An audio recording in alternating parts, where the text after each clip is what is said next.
The richest man in New York had not been touched by another human in 3 years. Ethan Cole lived on the 92nd floor of a glass tower that shimmered above the skyline, a man surrounded by luxury yet starved of warmth. From his window, he could see the pulse of the city below yellow taxis, steam rising from great lovers walking arm in arm, but none of it reached him. His penthouse was quiet, sterile, a museum for a man who could not bear to be human. The piano in the corner was perfectly tuned, but untouched, the marble floors cold beneath his bare feet. Every night he sat there with a glass of whiskey and the weight of silence pressing against his chest. The world called him cold, arrogant, untouchable, but they were wrong. He was simply afraid. The fear was not of failure or betrayal, but of himself. There was something about his own body that terrified him, something that made people leave. Once a woman had whispered she was sorry and fled before the morning light. Her voice still echoed in his mind, cutting through the years like a wound that refused to close. Since then, Ethan had built walls higher than his skyscraper walls no one could climb. Every interaction was measured. Every meeting was distant. He wore gloves when signing contracts, declined handshakes, and let no one come close. Reporters called him the untouchable billionaire, painting him as a mystery of power and pride. In truth, Ethan was neither.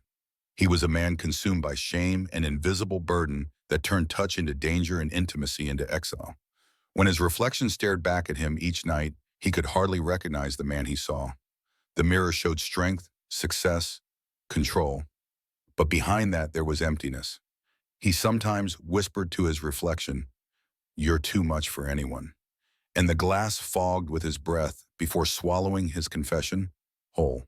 Ethan was 35, the head of Cole Capital, a financial empire that moved billions each day. Yet no amount of money could buy him what he wanted. Most peace was. He had mastered the markets, outsmarted competitors, but could not outthink the ache that lived beneath his skin. He used to love music. As a child, he had played piano beside his mother until her death, the melodies wrapping their evenings in warmth. Now every note reminded him of what he lost, the simplicity of connection. Sometimes he would press a single key and let the sound fade, wondering if that echo was the closest thing to being touched. He avoided the city's noise, choosing silence instead. But even silence can become deafening when it hides too much truth. Late at night, he would stand by the window, looking down at people, laughing, kissing, colliding in motion. All the messy, beautiful chaos he denied himself. He had convinced himself that loneliness was safer than rejection. But safety had its own price. It hollowed him out from the inside until he was nothing but the echo of a man. His father's last words haunted him still. "Don't let fear make you smaller than you are." Ethan had never known how to be anything else. On a snow-heavy night, sleep eluded him again. He walked barefoot to the piano, the city lights painting faint gold over his hands. He hesitated, then struck a note soft but trembling, and for a moment the sound filled the room like a heartbeat. His heart followed unsteady, searching for something to hold on to. He closed his eyes, but the memory of the woman who had left him came rushing back. The shock in her eyes, the silence that followed the way her footsteps had sounded like judgment. The piano fell silent again. Ethan took a deep breath and whispered to himself, "You are too much for anyone." His voice cracked the words, sinking into the darkness. Below, the city carried on. Somewhere in the snow-covered streets, a woman was walking home after a late session at the music academy. Her name was Grace Hale. She carried a worn violin case, its leather frayed at the edges, her scarf trailing behind her, like a small flag of defiance against the cold. She was not rich, not famous, but her music had a warmth that reached places words could not. She had no idea that her life was about to intertwine with his, or that her next client, the one she had agreed to take on out of pure compassion, was the man who had forgotten how to be touched. In his penthouse, Ethan turned off the lights and stared at the blackness around him. He thought the world had nothing left to offer, but fate was already setting the stage. Somewhere below the snow and noise, a woman was walking toward him, carrying nothing but a violin and the power to make silence sing again. Morning arrived in muted tones over Manhattan, the kind of gray dawn that made the glass towers look like ghosts of themselves. Inside the top floor of Cole Tower, Ethan Cole's empire awakened, not with laughter or chatter, but with the soft hum of machines and the sterile rhythm of efficiency. His staff worked with precision, aware that silence was not just expected, it was required. The Cole Capital headquarters was a reflection of its owner, immaculate, intimidating, and emotionally impenetrable. Ethan entered through a private elevator, his face expressionless, his steps soundless against the marble floor. Employees straightened in their chairs when he passed, but no one dared greet him. He preferred it that way. Connection was risk. Familiarity was a door he could not afford to open. He went straight to his office, a massive space with floor-to-ceiling windows overlooking Central Park. From here, the city looked peaceful, orderly, small. It gave him control, and control was the only thing that kept his fear in check. He sat behind a desk of dark walnut, opened his laptop, and began to read reports, numbers, and projections, all perfectly predictable. Numbers never judged him. Numbers never flinched. At exactly 9:30, his assistant, Max, entered carrying a folder. Max had worked for Ethan for 8 years, long enough to read his moods without asking questions. "The Tokyo investors are confirmed for next week," Max said carefully. "Also, there's something else." Ethan looked up, his gray eyes sharp but tired. "What kind of something?" Max hesitated, which meant it was personal. "Your father's lawyer sent the final letter from the estate." Ethan's expression faltered for the briefest moment. He extended his hand. The letter was sealed with the family crest embossed in gold. He didn't open it immediately. Instead, he stared at it as if it were a weapon. His father had been a man of contradictions, kind yet relentless, powerful yet soft-spoken. They hadn't spoken in the last year before his death. Ethan finally broke the seal and unfolded the paper. The handwriting was firm, deliberate. "My son, if you are reading this, I am gone. I know you believe isolation keeps you safe, but safety is not living. Don't protect the world from your pain. Find someone who reminds you that you're still alive." The words hit harder than any loss report. Ethan folded the letter slowly, his throat tightening. He slipped it into the drawer without comment. Max stood in quiet sympathy but said nothing. He knew better than to speak when the air thickened like this. Ethan finally exhaled and asked, "What else, your insomnia?" Max said, "You've canceled every session the doctor recommended." Ethan's jaw tightened. "I'm not interested in therapy." "This isn't therapy," Max replied, placing another folder on the desk. "It's music," Ethan frowned, reading the profile inside. "Grace Hale, music therapist, former consultant at the New York Veterans Rehabilitation Center, specialized in trauma-related anxiety." "Music therapy," Ethan muttered, unimpressed. "What am I supposed to do? Sing my fears away?" "It's not about singing," Max said calmly. "It's about sound. She works with soldiers who can't sleep because of what they've seen. Maybe she can help someone who can't sleep because of what he's hiding." Ethan shot him a warning look, but there was no anger behind it, only weariness. "I don't need help," he said. "I need control." Max's tone softened. "With respect, sir, control hasn't helped you sleep in 3 years." Silence filled the office again, heavy and sharp. Ethan finally leaned back in his chair. "Fine, schedule 1 session. After that, I don't want to hear about it again." "Understood," Max said. "She'll come to the penthouse on Wednesday evening." Ethan's eyes flickered with hesitation. "To my home, that's her condition. She only works where her clients feel most at ease." "Ease," Ethan repeated quietly as if the word belonged to another language. When Max left, Ethan stared at the city again. From this height, the people below looked like ants, too small to hurt him. But even from here, he could not escape himself. The letter in his drawer felt heavier with each passing minute. He opened the lid of his piano, pressing one key softly. The sound drifted like a question unanswered. Wednesday arrived with the chill of approaching winter. Ethan spent the day convincing himself that this meeting would be nothing a polite experiment, a box check for Max's peace of mind. But when evening came, his composure began to crack. The penthouse felt even larger than usual, each step echoing through the empty rooms. He poured himself whiskey and waited, eyes fixed on the clock. 7:30. The doorbell rang. He froze. It had been months since anyone had stood on the other side of that door. He took a breath and opened it. She was standing there wrapped in a long beige coat, holding a black violin case in one hand and a small notebook in the other. Her hair was dark chestnut, her eyes calm but alert, like someone who'd seen enough pain to recognize it in others. "Mr. Cole," she asked softly.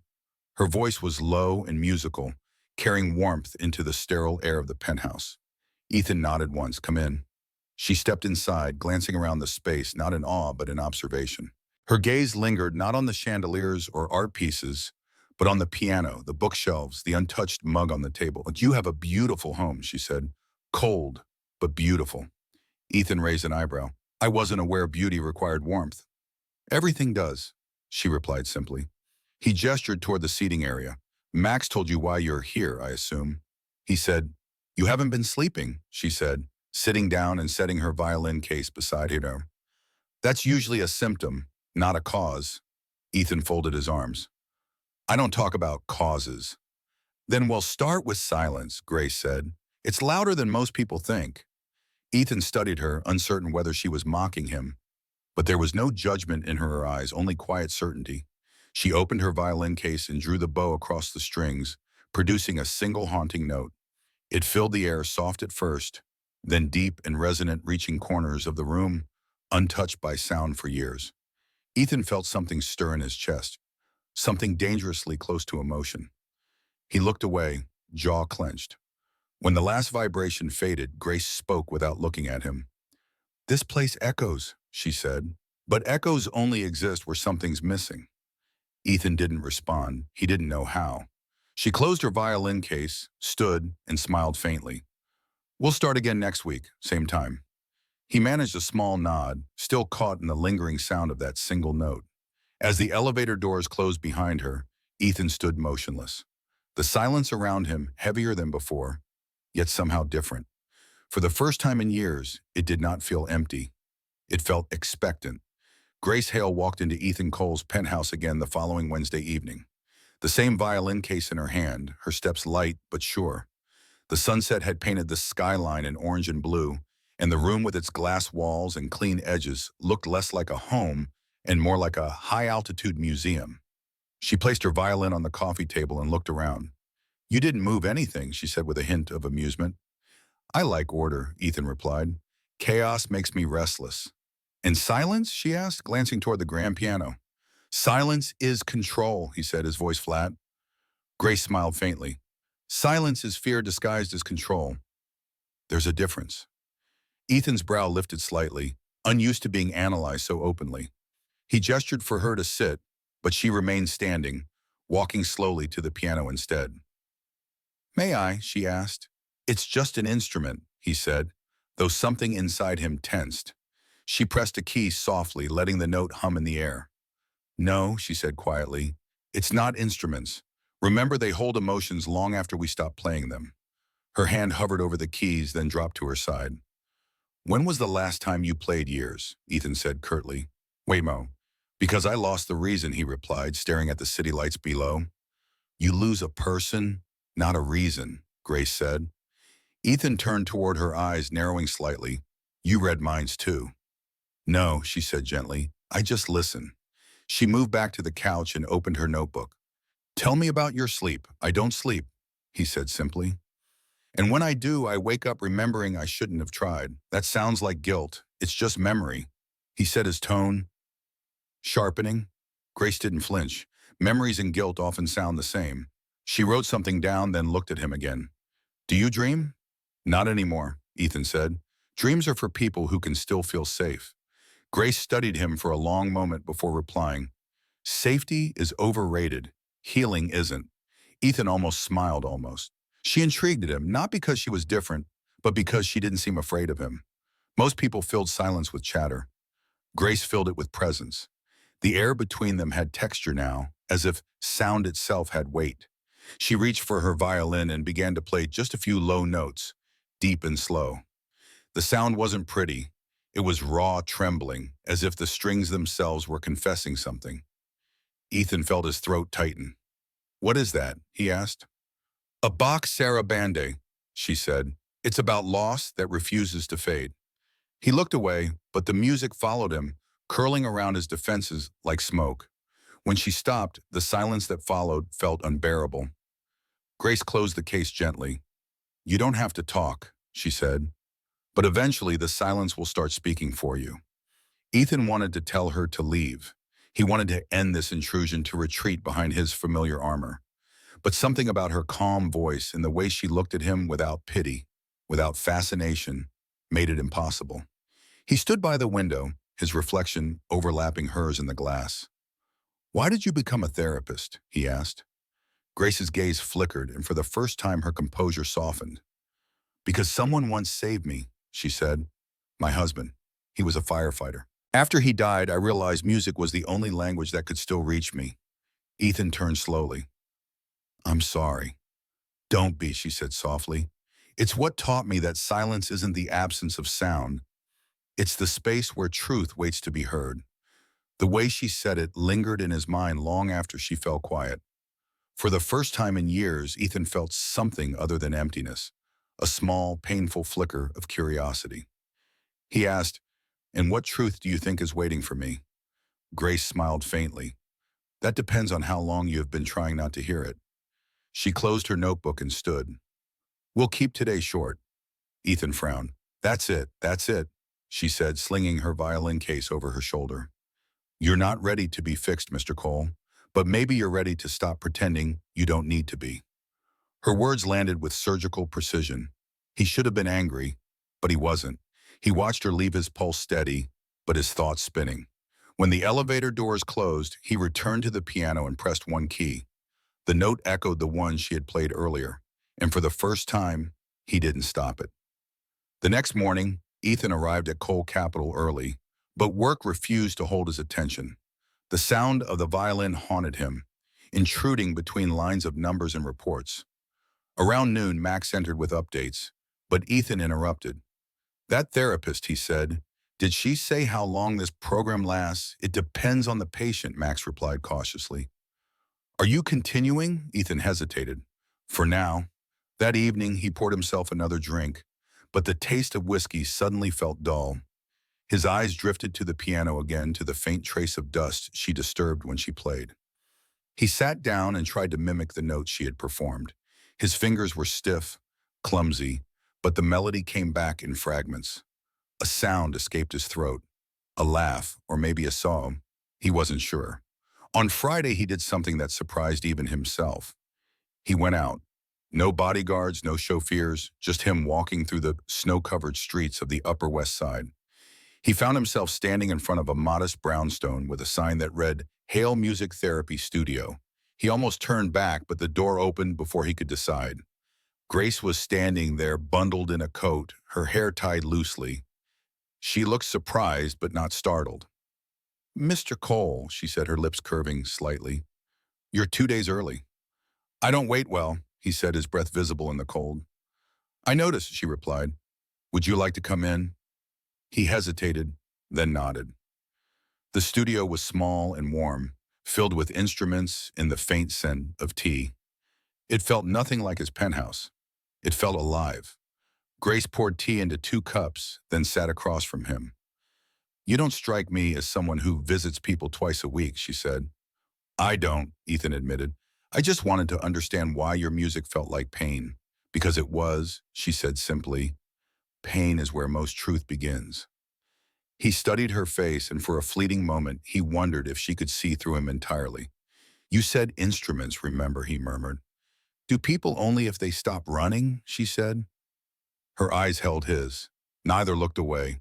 A clock ticked softly in the corner, counting seconds that suddenly felt heavy. Ethan rose. "Next Wednesday," he said quietly. "Same time." "I'll be here," she replied. He nodded once and left, stepping into the cold night air. As the snow fell around him, Ethan realized something unsettling. For the first time in years, he was looking forward to something. Grace Hale had entered his silence, and somehow, without saying much at all, she had already begun to change its sound. Every Wednesday evening, as the city dimmed into golden steel, Grace Hale arrived at Ethan Cole's penthouse with her violin case in one hand and a thermos of chamomile tea in the other. At first, their meetings followed a strict rhythm: 30 minutes of music, 10 minutes of quiet conversation. and then she would leave before the clock struck 9. Ethan liked order, and she respected that, though sometimes she broke his rules without asking permission. The second week, she rearranged the chairs to face the window so they could look at the skyline while they talked. The third week, she brought sheet music for a duet. The fourth, she poured him tea and refused to let him drink whiskey during their session. "Tea won't fix me," he said. "Neither will whiskey," she answered. He smirked despite himself. Slowly and perceptibly, the penthouse began to change. The piano was no longer just an ornament, but a companion. A faint scent of lavender began to linger after her visits. The silence, once heavy and cold, grew softer, warmer, almost alive. Ethan found himself anticipating the sound of her footsteps in the hallway, the delicate click of her violin case, opening the low hum of the first note. Grace had a way of filling space without demanding it. She spoke when necessary and stayed quiet when words would only bruise. Their conversations deepened, threading through loss, loneliness, and memory. One evening, as rain pattered against the glass, she asked, "Do you ever miss who you were before the world told you to be this?" He hesitated. "I'm not sure there was a before. Everyone has a before," she said, "even if it's just a shadow." He looked at her and wanted to believe that was true.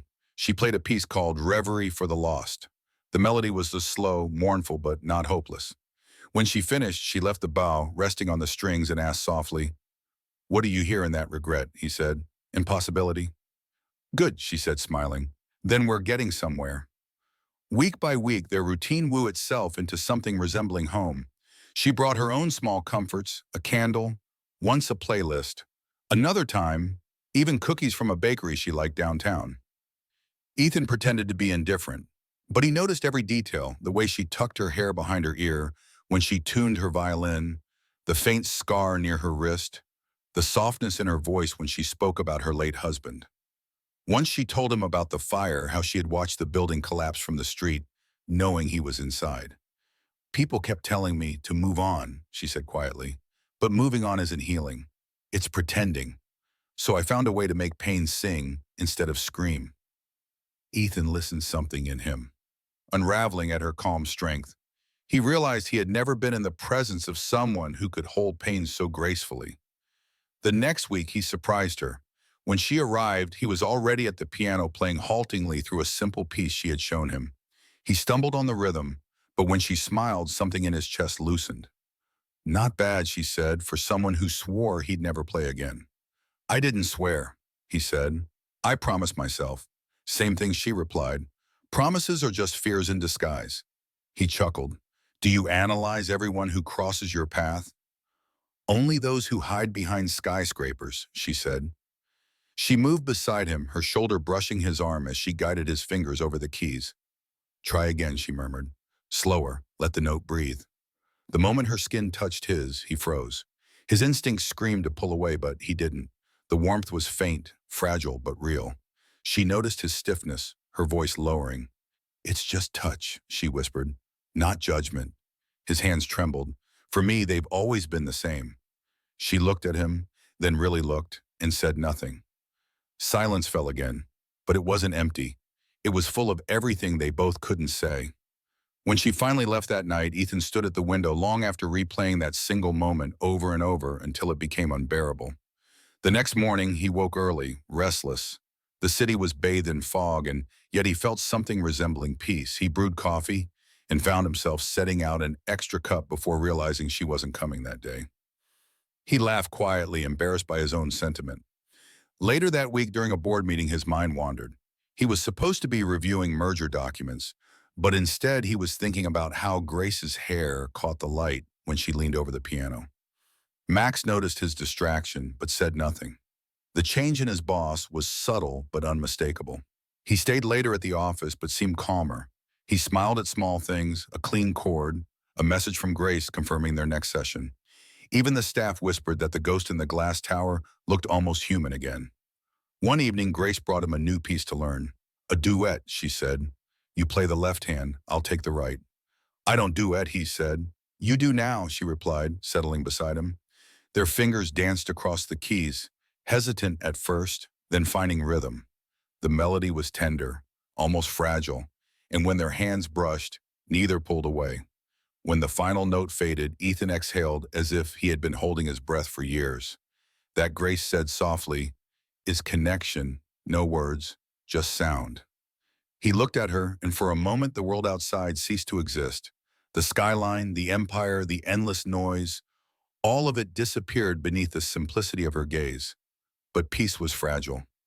After she left, Ethan sat at the piano again, repeating the duet until his fingers ached. He realized he was afraid not of being touched, but of needing it. He had built a life on the certainty that no one could reach him. Now someone had, and it terrified him.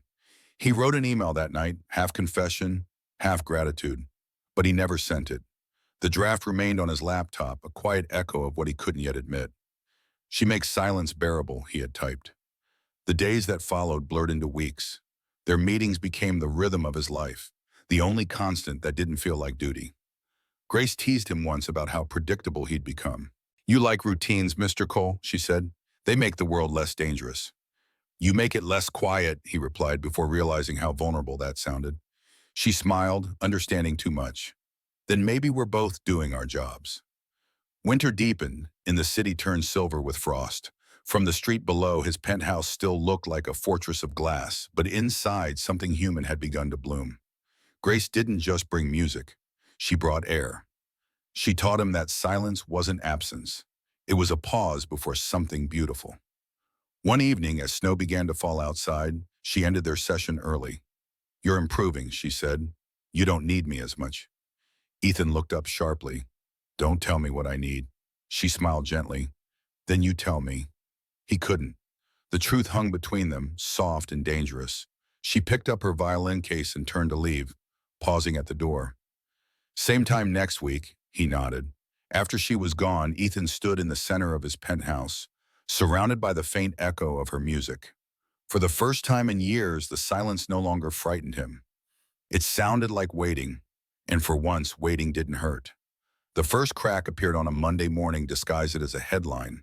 Ethan Cole had just arrived at his office when Max entered, his face pale, a folded newspaper trembling in his hands. You should see this before the board, Desi said quietly, placing it on the desk. The bold black letters screamed from the front page of the New York Daily, the untouchable billionaire and his secret affair inside the penthouse of Ethan Cole. Below the title was a photograph taken at night, grainy but unmistakable Grace, leaving Ethan's building, her violin case in hand, her face half hidden by a scarf. Another photo showed Ethan's shadow framed in the penthouse window above. The article painted a scandal, a powerful man exploiting his therapist, a woman trading professionalism for privilege. The story was fiction, but fiction had always sold better than truth. Ethan felt his chest tighten as he read. The words didn't just expose his privacy, they mocked the one thing he'd begun to believe in again. Who leaked this? He demanded, his voice sharp enough to slice the air. Max shook his head. No one inside, I swear. Probably a paparazzo who followed her home. Ethan's hands clenched into fists. Call the paper. Have them retract. Already tried, Max said. They're hiding behind public interest. Ethan exhaled slowly, fury boiling beneath restraint. He stared at the photo of Grace and felt something break inside him. Not trust in her, but trust in safety. The next call came from the licensing board for therapists. Grace's superiors had seen the headline. She was called in for questioning. That afternoon, her phone buzzed with messages. She wished she'd never read colleagues whispering, friends asking, reporters prying. By evening, she was sitting on the edge of her bed, staring at the violin, leaning against the wall. It looked like a witness to a crime she hadn't committed. She didn't cry, but the silence around her felt like betrayal. The next day, she arrived at Ethan's penthouse earlier than usual. He opened the door before she could knock. His face was drawn, his shirt rumpled, his eyes red-rimmed from sleeplessness. You saw it, she said softly. I did. They called me in, she continued. They might suspend my license. Ethan's jaw tightened. I'll fix it. You can't fix this with money, she said. You can't buy silence, Ethan. You have to live through it. His voice cracked under control. You think I'll let them destroy you over this? You can't protect me, she said, her tone steady. You're the reason I need protecting. He flinched. The words landed hard because they were true. "I never wanted to hurt you," he said. "Then don't." She took a step closer. "Tell them the truth. Tell them I was just your therapist." He hesitated, eyes searching hers. "Was you cross that line the moment you let me matter?" She whispered. "And I crossed it the moment I stayed." The silence between them stretched like glass, fragile, ready to shatter. Outside, snow began to fall, quiet and cruel. "What do you want me to do?" he asked. "End it," she said. "At least until this passes." He stared at her, disbelief flickering into desperation. "You're leaving. It's the only way to protect what's left." He turned away, his voice low. "There's nothing left without you." Grace's eyes glistened, but she didn't move. "There will be. You just can't see it yet." He walked to the piano, pressing a single key. The sound trembled through the room like a heartbeat in grief. "This isn't fair," he said. "No," she replied, "but it's necessary." She closed her violin case, the click of the latch sounding final. Sometimes love needs distance to be heard. He looked up, his eyes clouded with a pain that had no outlet. "You're assuming this is love," he said bitterly. Grace smiled sadly. "It's the closest thing either of us has had in years." Then she left. The door closed softly behind her, but the echo it left behind rang like a scream. The following days blurred together. The article spread across social media, dissected by strangers who knew nothing of either of them. Pundits debated ethics, gossip shows, replayed her photograph. Ethan stayed silent, refusing interviews, issuing a single statement through his legal team. "All allegations are false." No comment beyond that. But silence didn't clear guilt. It deepened it. Investors grew restless. His board questioned his judgment. Coal Capital's stock dipped for the first time in 3 years. Max urged him to respond publicly, but Ethan refused. "If I speak, they'll twist it," he said. "If I stay silent, they'll invent it," Max countered. "You taught me once," Ethan said coldly, "that silence is control." "No," Max replied softly. "Grace taught you silence could heal. This isn't that." Ethan didn't answer. Instead, he shut himself inside his penthouse again, locking the world out as he always had. Only now the silence that once protected him felt suffocating. The piano keys gathered dust again. He stopped eating, stopped reading, stopped living. Every sound reminded him of her. The bow against the strings, the laugh she never forced, the warmth she carried effortlessly. He tried to drown it in whiskey, but even the alcohol couldn't erase her. One night he opened his laptop and saw the unsent email still sitting in his drafts. "She makes silence bearable." His finger hovered over send, but there was no address to send it to anymore. He deleted it. Outside, the storm intensified. The city lights blurred behind the snow. Ethan stood by the window, his reflection staring back at him, hollow and tired. "You're too much for anyone," he whispered again. But the words didn't feel like truth anymore. They felt like surrender. Somewhere downtown, Grace sat alone in her small apartment, holding her violin, but unable to play. She kept thinking about his face, the way he looked when she said goodbye, and wondered if she had done the right thing. Her phone buzzed again. Another reporter, another question, but she didn't answer. She poured herself tea, stared at the steam rising, and whispered to the empty room. Sometimes love isn't about staying. It's about leaving before it destroys what's left of you. And yet, as she placed her violin beside her and closed her eyes, she felt a single note echo in her memory, the one he had played the night before she left. Even apart their silence had found a way to speak. The storm that week was the kind that turned New York into a ghost city.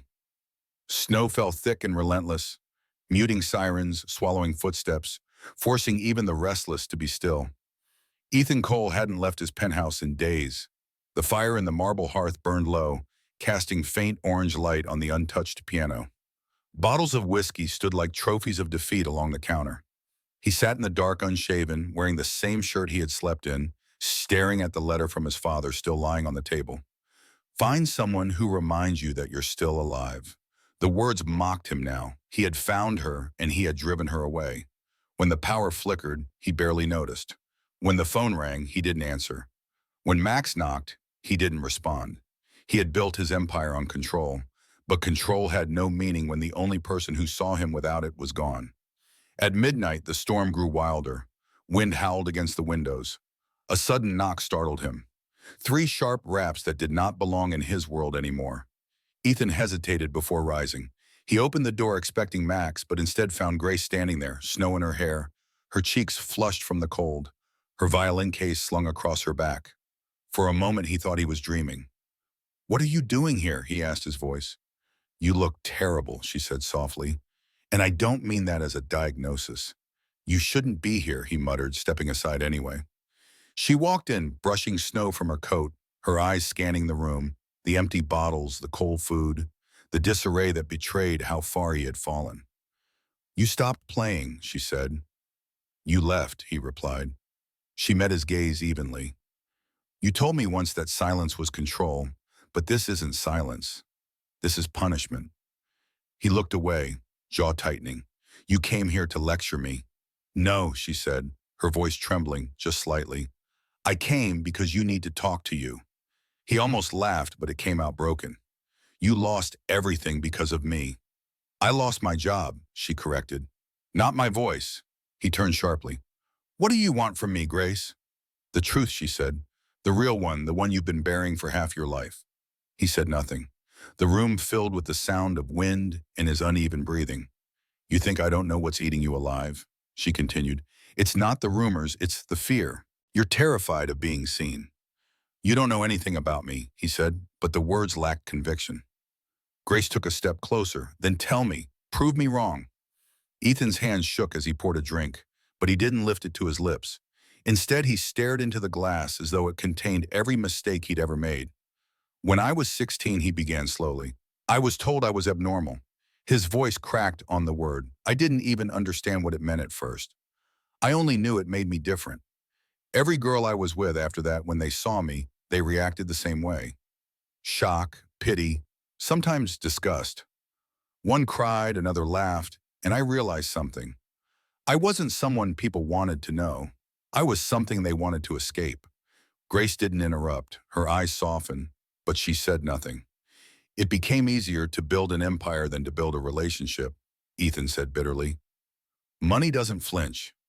Walls don't run away. I thought if I made myself untouchable, no one could hurt me again. But you made me forget that rule." He looked at her, then raw and unguarded. "That night when you touched my hand at the piano, I felt something I hadn't felt in years, and it terrified me." Grace stepped closer, her voice gentle but firm. "You think being different makes you unlovable, but it's the only thing that makes you real." Ethan's breath shuddered. "Every woman I've ever been with left when they saw the truth." "What makes you think you're any different? It because I didn't come here to see what's wrong with you," she said. "I came to remind you what's right." Her words landed like light in a room long sealed from the sun. For a moment, neither moved. Then Ethan set the glass down and whispered, "You should go. If anyone sees you here again, they'll destroy you." Grace shook her head. "They already tried, and I'm still standing." She stepped closer until she was within reach. "You don't need to hide from me, Ethan." He closed his eyes, every muscle in his body tense. "You don't know what you're asking." "I'm asking you to trust me," she said. "Just once, Pig." The air between them pulsed with the weight of everything unspoken.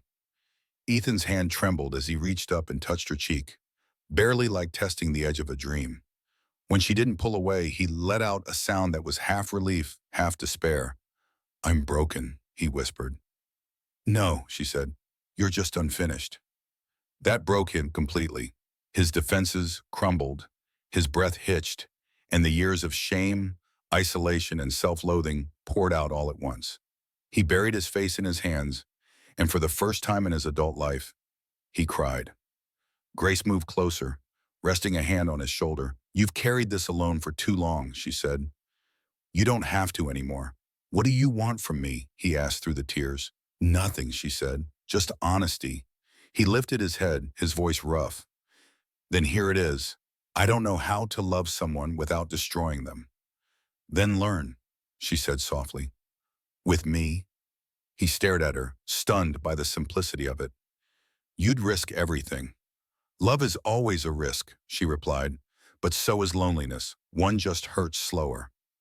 Outside, thunder rolled, echoing through the glass. Inside, time seemed to stop. Ethan reached for her hand this time.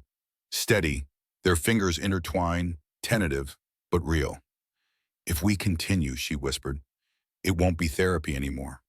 What will it be? Love, she said. And somehow the word didn't scare him anymore. They stood there for a long time, the fire flickering beside them, the storm raging beyond the windows, the world oblivious to the quiet miracle unfolding in a penthouse that had once known only silence.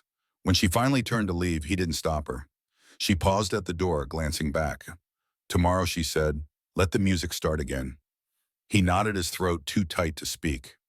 When the elevator doors closed behind her, Ethan looked at his reflection in the glass once more. For the first time, he didn't see a man to be pied. He saw someone still capable of beginning again. The next evening arrived with the kind of stillness that made the city seem like it was holding its breath. Snow had stopped falling, but the air carried that soft electric quiet that follows every storm when everything feels suspended between what was and what could be. Ethan Cole stood in front of the mirror in his bedroom, buttoning a clean shirt for the first time in days. His reflection looked older, tired, but human again. The whiskey bottles were gone. The piano downstairs was uncovered. He had asked Grace to come not as a therapist, not out of guilt, but because he could not bear the thought of that silence without her voice in it. When the elevator chimed, his pulse quickened. He opened the door before she could knock. Grace stood there, her hair slightly damp from the cold, her coat dusted with the last traces of snow. She smiled faintly, and the sight of it melted something inside him. You look better, she said. I feel worse, he admitted, but maybe that's progress. She stepped in eyes, scanning the room, noticing the absence of clutter, the faint smell of freshly brewed coffee. You cleaned up. You were right, he said. It wasn't silence, it was punishment. She set her violin down carefully. And now, he said quietly, I want to hear something again. He gestured toward the piano. She nodded and opened her violin case. They didn't speak as they tuned. The only sounds were the soft clicks of pegs and the sigh of strings tightening. Then, without warning, she began to play. The melody was tender, almost fragile, like a question asked in the dark. Ethan followed her lead, his fingers finding the keys hesitantly, then more certain. Their notes wooed together, not perfect but alive.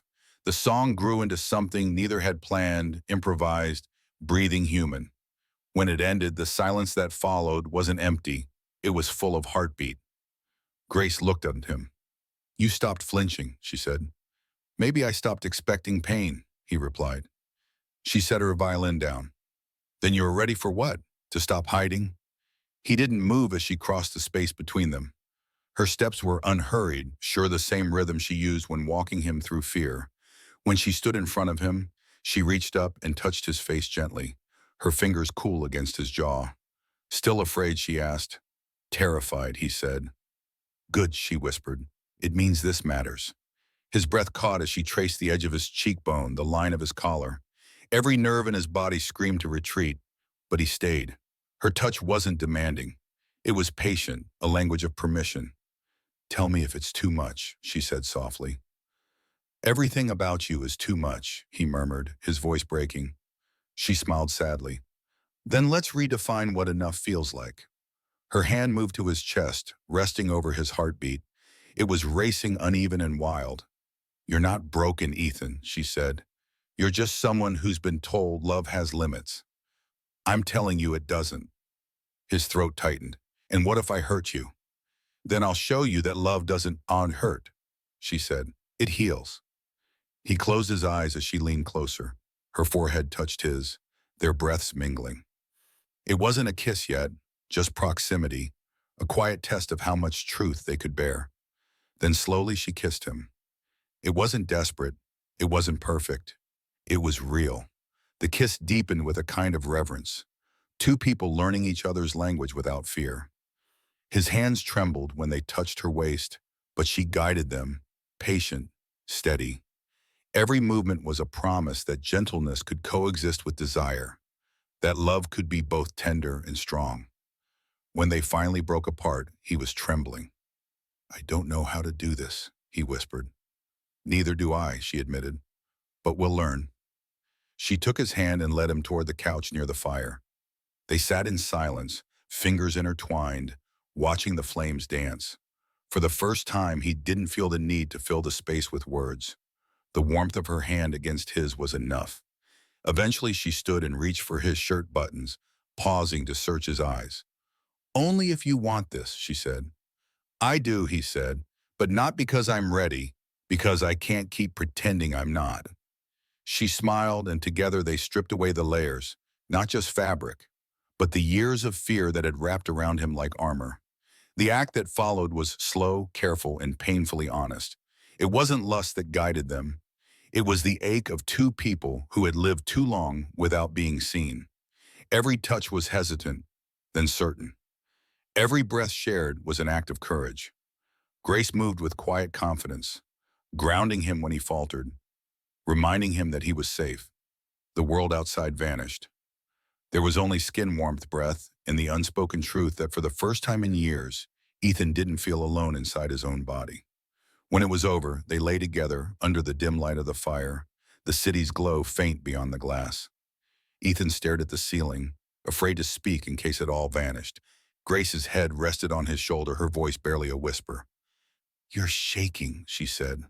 "I don't know what this is," he murmured. "It's peace," she said. "You're just not used to it." He turned to her, studying her face. There was no judgment, no pity, only presence. "Why me?" he asked quietly. "Because you needed someone to stay," she said. "And I needed someone to remind me that I could."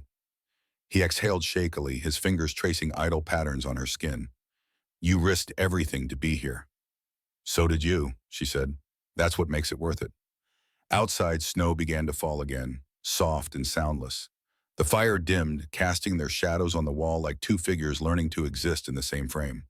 Ethan closed his eyes, and for the first time in 3 years, he slept deeply without interruption, without fear. When he woke hours later, morning light had filled the room, pale and forgiving.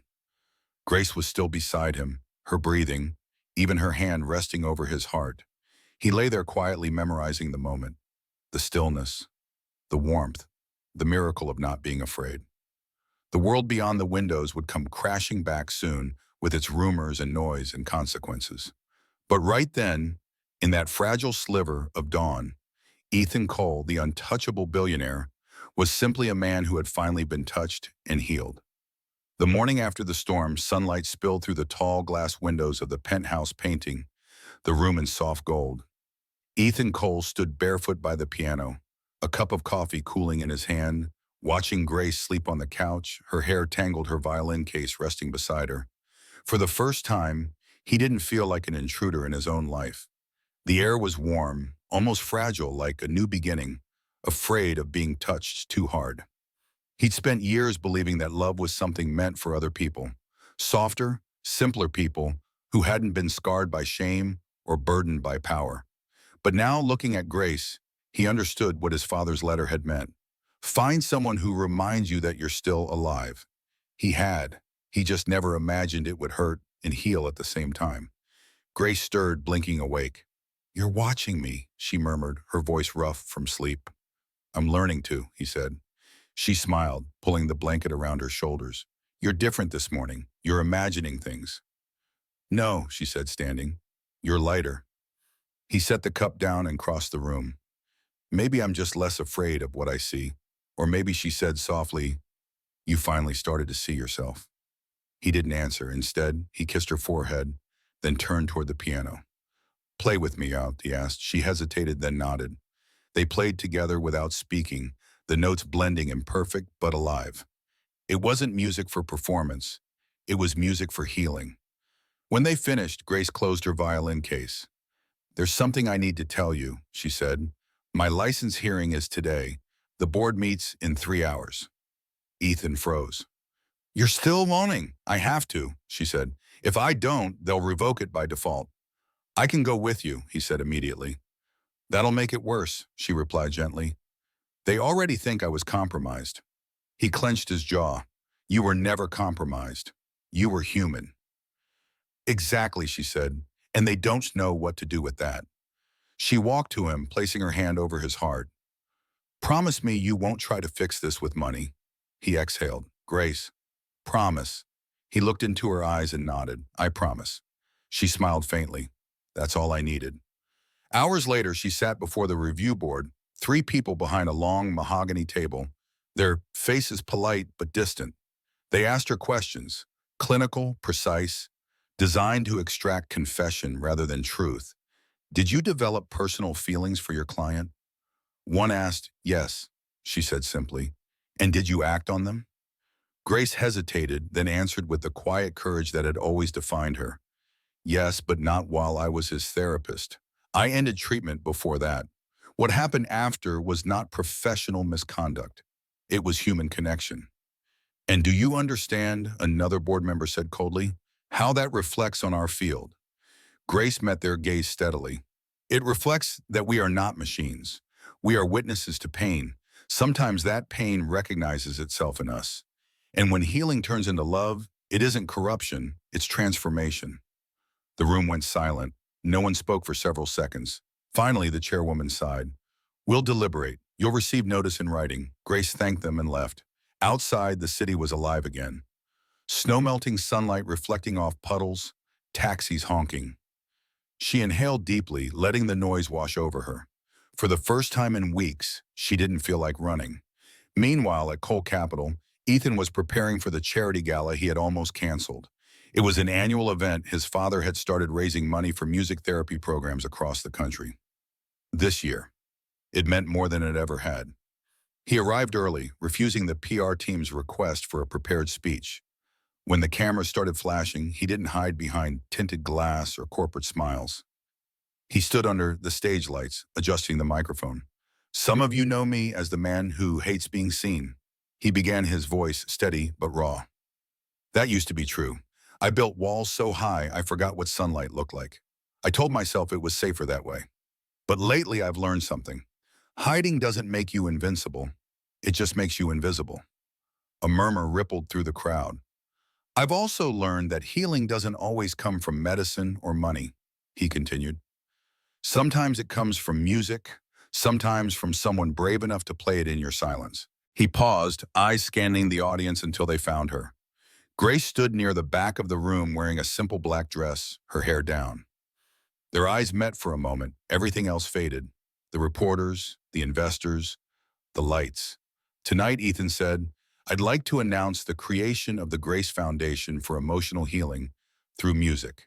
It will fund programs that help people find sound in their silence.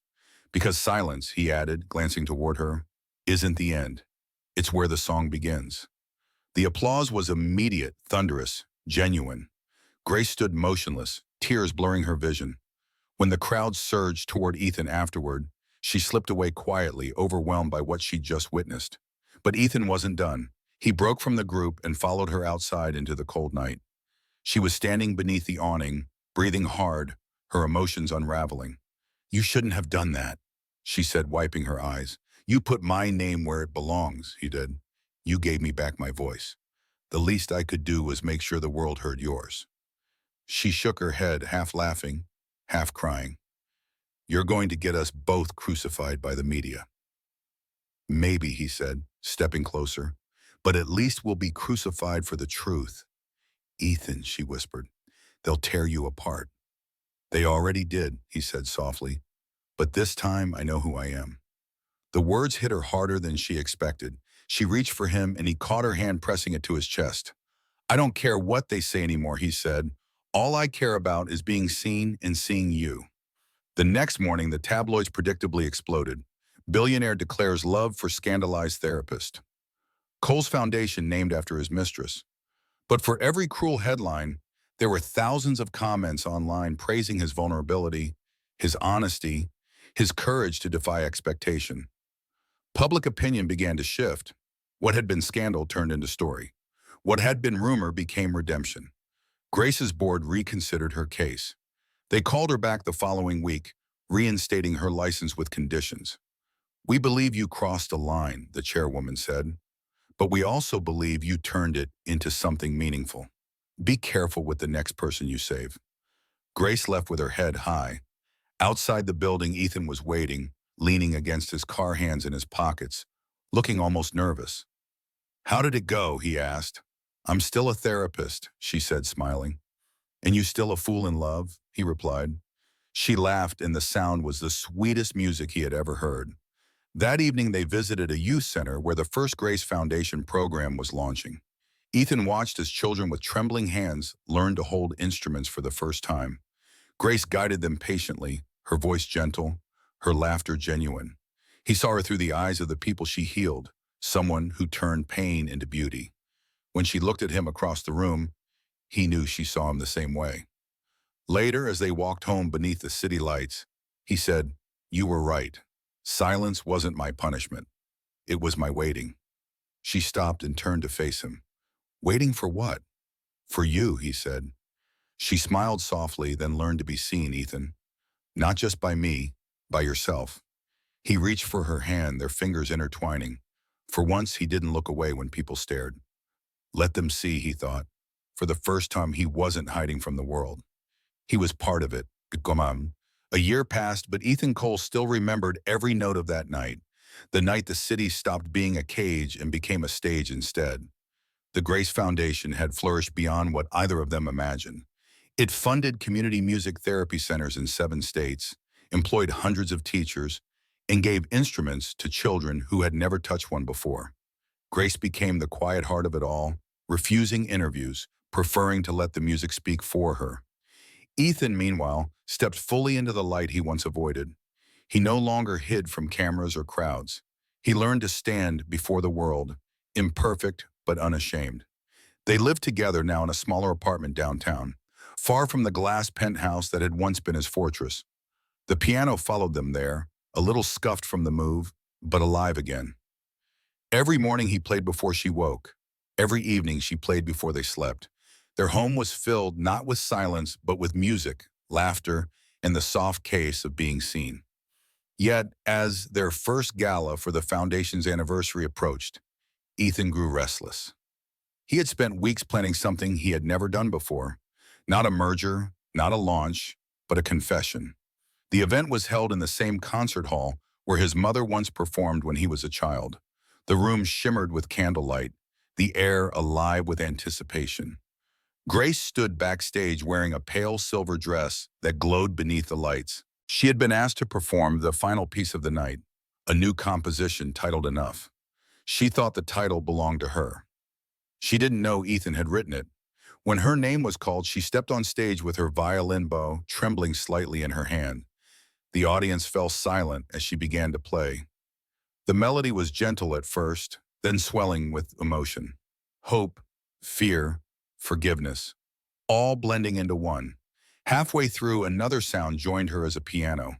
The audience turned. Ethan had walked on stage dressed simply in black, sitting at the grand piano like he belonged there. Grace froze the bow, hovering midair. "Keep playing," he whispered across the stage.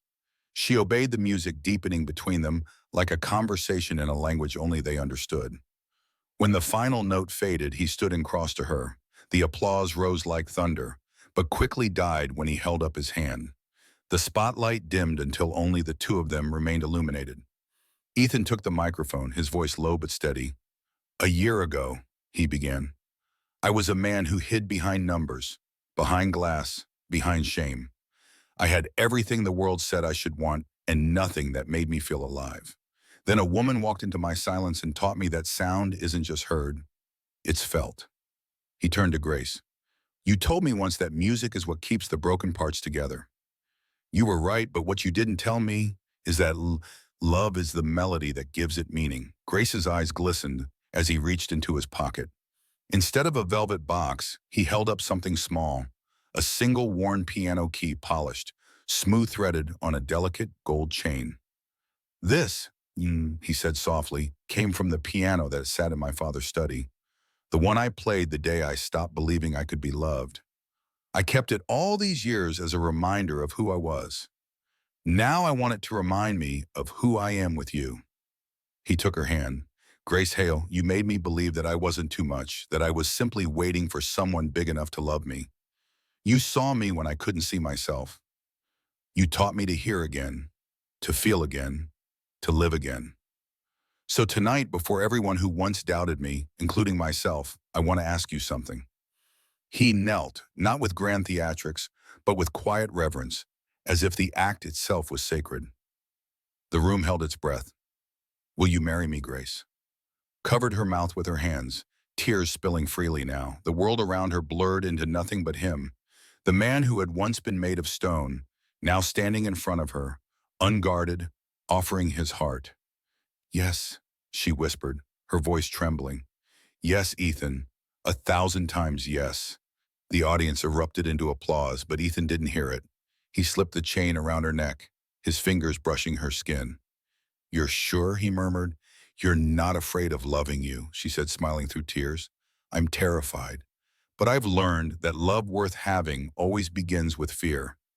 He laughed softly, pulling her into his arms. The crowd rose to their feet, but in that moment, they were alone. The world outside the spotlight no longer mattered. The music resumed soft orchestral, the sound of their song reborn. As they kissed, camera flashes went off. But Ethan didn't flinch this time. He didn't hide. He let himself be seen not as the untouchable billionaire, but as a man made human by love. Afterward, the celebration spilled into the night. Guests congratulated them. Reporters shouted questions, but Ethan and Grace slipped away quietly through a side door, their fingers intertwined. Outside, the air was crisp, the city alive with light. "You planned all of that," she said, shaking her head. Every word he admitted, every note, even the key, especially the key. "It was time I stopped locking myself away." She leaned against him. "You realize you've turned your life into a symphony?" "No," he said. "You did."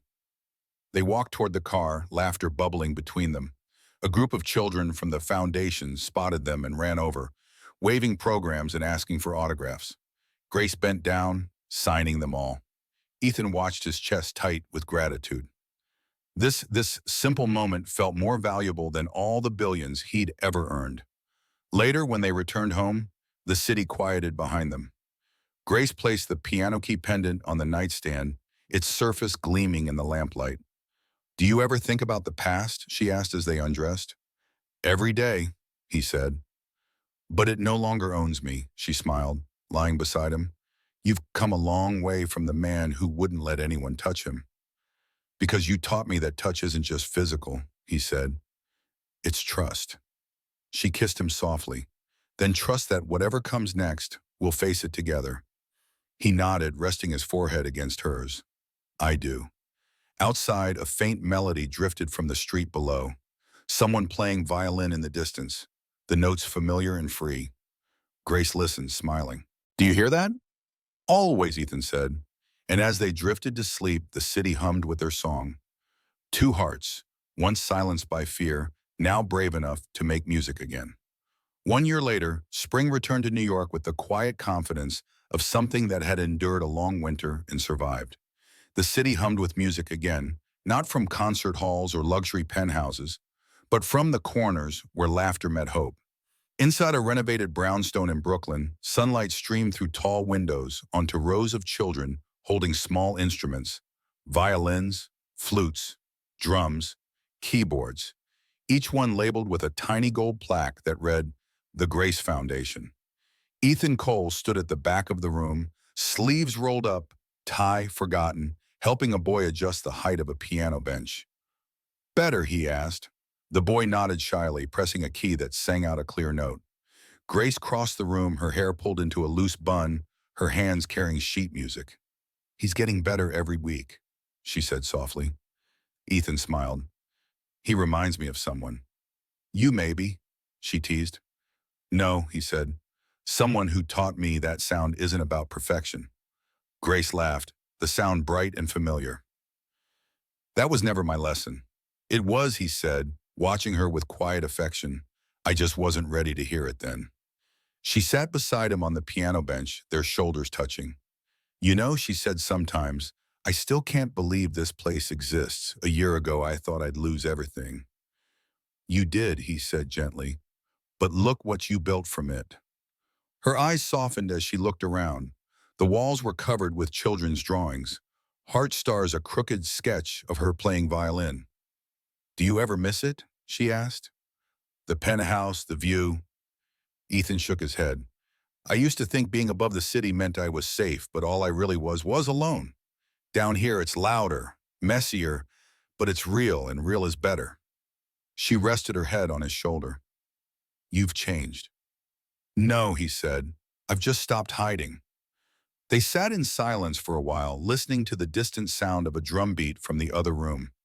Grace traced small circles on the back of his hand. Do you ever think about the night we met every day? He said. Especially when I hear silence. Why silence? Because that's where you always appear. She smiled, eyes glistening. You know, for someone who claimed he wasn't poetic, you're getting dangerously close. You're rubbing off on me. Good, she said. You needed more music. And you, he countered, needed someone who would listen. I found that, she said quietly, in you. The sound of children laughing filled the hallway, breaking their stillness. A little girl ran up, clutching a violin almost her size. Miss Grace, I did it, she said, breathless. Grace knelt down. Show me. The girl played a few shaky notes, then looked up expectantly. Beautiful, Grace said, hugging her. Do you know what that song is called? No, it's called Enough. The girl grinned, then ran off again. Grace stood, her eyes following the child. Do you ever wonder what would have happened if we hadn't met? Ethan looked up at her, smiling softly. I wouldn't have learned that enough isn't about having everything. It's about knowing you don't need to. She kissed him lightly. That's the answer I was hoping for. As afternoon faded into evening, the children left one by one, their laughter echoing down the stairs. Grace locked the door, turning back to him. You ready always, he said. They walked outside the golden hour, painting the street in honey and shadow. The city moved around them.